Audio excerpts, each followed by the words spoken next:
The Brilliant Family XP task is back. Well, kind of. This is Dumbledore's Army Brilliant Event Part 2.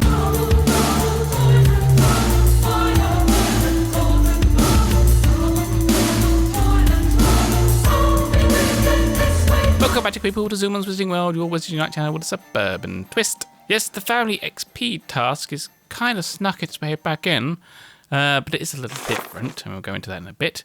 And it's also not labelled as the Family XP task either, but we'll get to that when we get to that. So our brilliant event starts on Tuesday the 17th of November at 7 PM UTC/GMT, which is 2 PM ET. Can you say ET? E.T. E.T. So you can adjust that as you will for your local area. So rewards are earn up to 15 restricted section books, up to 4 total spell books, up to 10 Dada books, and 50 gold, and pretty much the same as Darkness Rising Part 2. And we will draw some comparisons there. So Brilliant Port keys are still 1.5 kilometers. What you can do now, well, you can ensure you have 2 trace tonics ready for the start of the event. Walk off any Brilliant Port keys from Part 1 as well, and then also make sure you don't visit the registry. We have Brilliant Bundles, as usual. So, yes, they're there. Pretty much the same thing now every time. They can come in handy if you need them, but mostly it is just cheaper to brew your own if you have the ingredients and rush them in the cauldron. So moving on to the Foundables, we have the Wild Ones. You need 20 of these. This is Luna Lovegood, returning to the room of requirement in Hogwarts Castle. Often written off due to her dreamy demeanour, Luna Lovegood surprised everyone by joining Dumbledore's army. Whilst a part of the group, Luna proved herself to be a talented and driven witch. The full extent of her skill and determination became evident in her integral role in the Battle of the Department of Mysteries. Dueling Dummy, that's also returned to the room of requirement, provided to Dumbledore's army by the mysterious room of requirement. These training dummies emulated Death Eaters, right down to their replica ones. Littered with potch and scorch marks, they saw plenty of action during Harry Potter's practical defense against the dark arts lesson. That was hard to say. The walking one. You need 5 of these, and this is Dobby, room of requirement, which is weird, which you think would be returned to the kitchens or something. Once the Malfoy family's house elf, Harry Potter tricked Lucius into releasing Dobby with a sock. He later went on to work at Hogwarts Castle, where he received, at his request, a modest salary. If I remember correctly, Dumbledore offered him a certain amount of money and he took half of it, and half the holiday because it was too much. Dobby was responsible for introducing Harry to the Room of Requirement, which would become a meeting place for Dumbledore's army.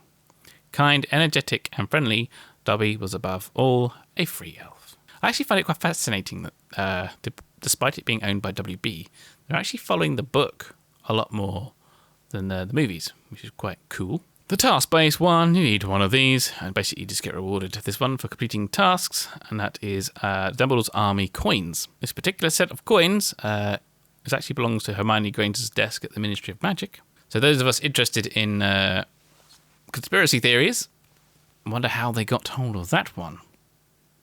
Inside job, hey? Clearly the work of the... Created by Hermione Granger as a way to discreetly communicate with members of Dumbledore's army, these fake galleons were linked by a protean charm to reflect changes made on the master coin.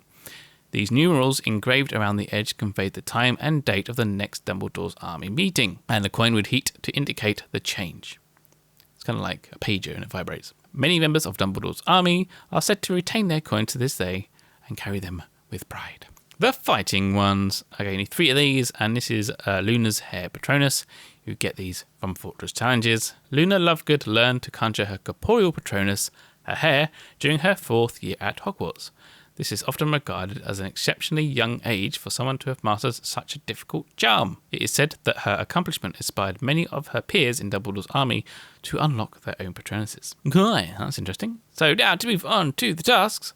So the task number 1 is collect 2 ingredients or portmanteaus, use tonic for trace detection twice, return 10 brilliant dueling dummies. So the only real change here from Dark Arts Part 2 is that we get 2 Ream Blood instead of Ginger Root, which is good, because it's better than that.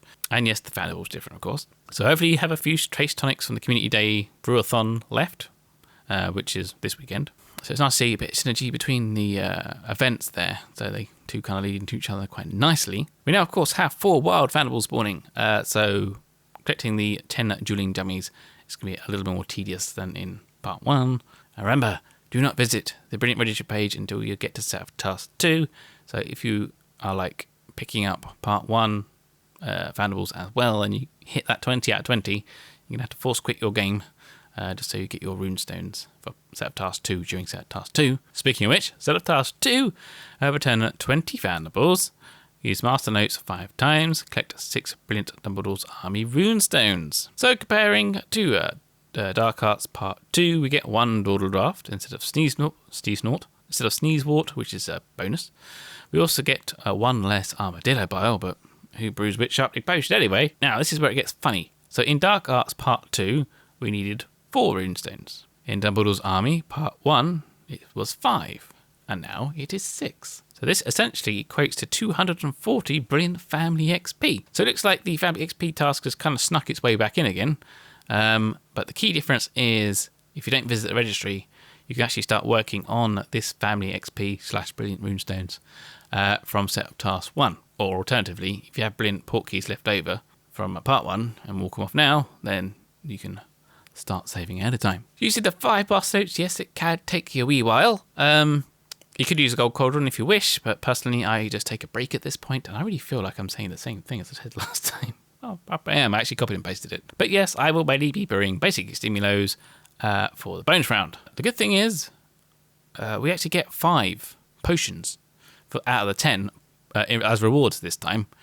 So we really need to brew 5. So yes, you could now also at this point visit the Brilliant Registry and cash in on those runestones, and hopefully you'll get a good chunk of them ahead of time. Personally, I walk Brilliant Portkeys off right from the beginning. Also helps with this XP / Brilliant Runestone task. And yeah, then I also collect 1k portmanteaus for the bonus round. And then finally, your 20 Foundables can be anything. Don't have to be brilliant. They can be anything you find. Okay, set up task number 3. Earn 4,250 Wizarding XP from Wizarding Challenges. Defeat 10 foes in Wizarding Challenges. And return 15 Brilliant Lunar Lovegood Foundables. So 4,250 Wizarding XP, this is down from 7,500 from Dark Arts Part 2, so a good reduction. Defeat 10 foes in Wizarding Challenges, this is down from 15. So you probably also completed Luna by this point. So you could place her if you wish, and then collect again, but you only need 15, not 20. So I would probably just suggest letting it spill over. And Wizarding XP from challenges is quite easy. You can also use a Barufio's Brain Elixir for this. Dark 5 is over 1,500 XP a pop anyway, and that's without a BBE. Also, if you're at this point on a Wednesday, I would suggest joining Expecto Go for their live stream and joining us on the night bus, where we can do Dark 5 and just a few runs of that, and you'll be good as done. Set task number 4, earn 7,000 Wizarding XP from traces, place 5 images on the Brilliant Registry page, and also collect 15 mysterious note pieces. So earn 7,000 XP is down from 7,500 from part 2, which is nice. Rewards are the same, actually. All the rewards are the same. The 7,000 Wizarding XP can be from anything, so pop on a BBE and hunt down those coloured shards in the wild. It should be pretty easy. Brain Elixir. You could also use triple dart detectors on inns as well. And finally, you can place your images on the registry. You'll be one short though, because you get one as a reward for this. So I would suggest placing the hair twice from the Fortress Challenges, because you only 3 of those to go. You may also be too short if you are saving your Brilliant Portkeys for the bonus round. Placing the hair twice would be your way of doing it. The bonus round, brew 10 potions, return 45 Brilliant Foundables, use any 10 Extenuate potions in Wizarding Challenges, and win your highest unlock chamber. And unlock 5 portmanteaus. So this is exactly the same as Dark Arts Part 2, apart from you don't get the 5 portkey fragments, which is a pain in the butt. Given that a number of countries are having their second spike right now, it's not great timing to take that away. The brew 10 and use 10 potions in challenges does again feel like the ministry is telling us how to live our life, but we do get 5 of those given to us. If you were to use 10 potions in the wild instead, though, you can walk around your map, find your target Foundable that you want to get, like a red shard or an orange shard. You can then go into Ruins 1, engage the first foe, drop an Extemulo on it, and then just back out the chamber, back to the map, and then attack the foe you want to get on your map, the red or orange shard, and your Extemulo potion will be used on that wild Foundable, and you'll get credit for the task as well. If you are a professor, of course, you can det hex that foe in ruins and then have a chance of winning the chamber. So normally I just chuck an old brilliant runestone in there and back out immediately because there is a chance that the one you really want to get on the map could despawn in the time it takes you to win that chamber using a det hex. You could of course use your extreme potions in your highest chamber task, or a bit of both. The dialogue for this one is in a card up here. Separate video for that. It's been out a while now. And in that, we also go into my theory on how the storyline, all the way from London 5 to now, works. So tips for this one: if you are not visiting the registry until set of task 2, then be careful if you get 20 out of 20 of any of the Foundables, because the game will automatically take you to the registry. So in that case, you would need to force close the app and open it again to avoid being taken to the registry. And remember, only portmanteaus picked up during this event will reward you the rewards for this half of the event, or this part of the event. So just remember that. And also, if you're getting stuck, just make sure you collect them before the end of the event, because you can walk them off afterwards anyway. And then finally, you don't need to use high-level chambers to grind the Foundables. Ruins will do just fine. I do Ruins 3 or Ruins 4. You get about 50-50 chance. So with 6 runestones, you're going to get 3 of them easy. So coming up shortly on the channel, we'll be doing the exploration of the new portkeys. We'll be doing a video of the unreleased ones.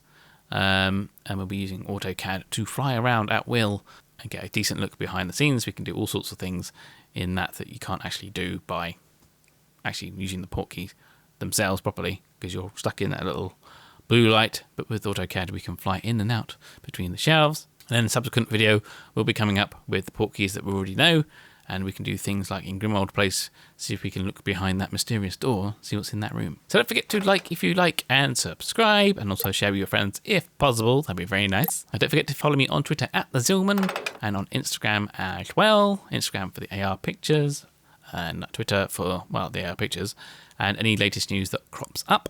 Any amendments and changes will go into a pinned comment below, because Niantic are very good at just pulling the plug out from underneath us.